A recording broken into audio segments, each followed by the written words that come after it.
back in Dubai, I caught up with Roland Lorie, who's global CEO of IGI, who told me that consumers are becoming more and more aware of the importance of buying certified jewelry. He said that IGI volumes have tripled in the last 3 years.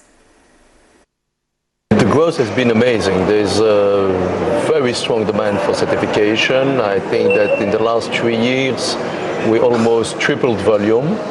And this is thanks to the demand in the market in general, and also thanks to the consumers that have really a trust in IGI. And I think that IGI is really bringing something to the consumers in a way that they can go to a jewelry shop and they can just buy in confidence. It means they need to like the jewelry, they need to trust the jewelry shop, but at the same time the certificate brings them the trust. And this today is very important for the consumer, of course. And in all of that map, where do you see India standing?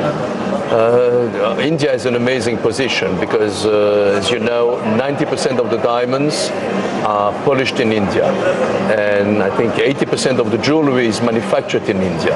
So, and besides that, India has an amazing internal market as well. So for me, India is a very exceptional country because it's the only country in the world that has a huge internal market and a huge export market. Right. So it means that we could say today that 9 stone out of 10 that you find in South America or in the US or in Australia or any place in Africa was polished in India. Correct. Would you say there's more awareness about certification now, and consumers are basically now asking for it too? Yes, 100%. I mean, different factors have helped to that. I mean, probably the major factor is internet, and internet has made it very. Before that, the jewelers were not looking so much to sell with certificates because the consumer didn't know. But the fact is that today the consumers very often are more aware of what's going on than the jewelers. So they're more demanding. And as I said, the certificate became an important part. So we are somewhere the brand that brings the confidence to the consumer, and almost no consumer today will buy without a certificate. Absolutely. And there is this, the whole thing about natural diamonds and the lab-grown diamonds also picking quite strongly right now. Yes. And IGI does both of these. How are you looking at the pickup when it comes to volume within lab-grown?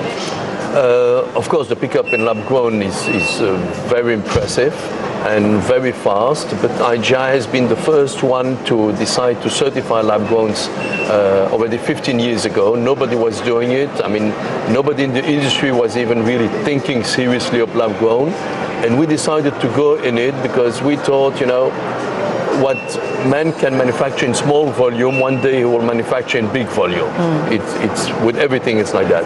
For me, the example was flat TV screens. The first ones were $25,000 and you had very few, and then years later you have millions of flat TV screens and at a reasonable price.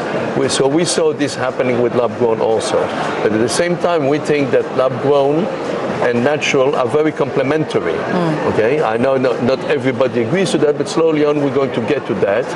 We think that the young people, a lot of them cannot afford a natural diamond.